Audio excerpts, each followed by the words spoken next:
எல்லா மனிதரும் பாவிகளேதான், பாவம் செய்து வாழ்கிறோம் நாம்.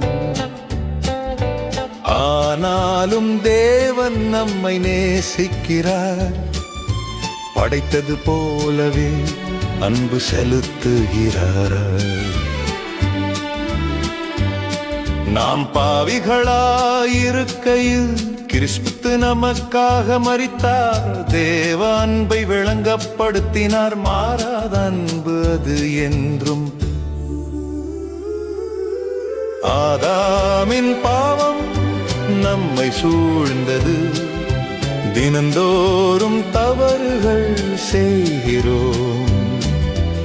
ஆயினும் இயேசு நம்மை கைவிடவில்லை, திரும்பி வருவோம் என்று காத்திருக்கிறார்.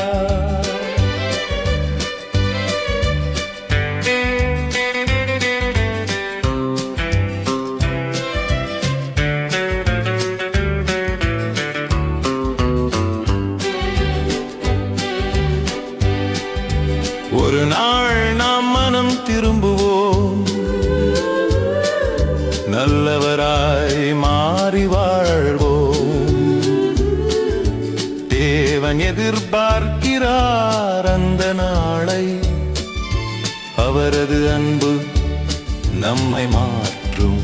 பாவினாலும் பாவினியும் எல்லோரும் ஒரே அன்புக்கு உரியோர். கல்வாரி சிலுவையில் ஓடும் ரத்தம் நம்மை சுத்திகரிக்க வல்லது. எல்லா மனிதரும் பாவிகளேதான், பாவம் செய்து வாழ்கிறோம் நாம். ஆனாலும் தேவன் நம்மை நேசிக்கிறார், படைத்தது போலவே அன்பு செலுத்துகிறார்.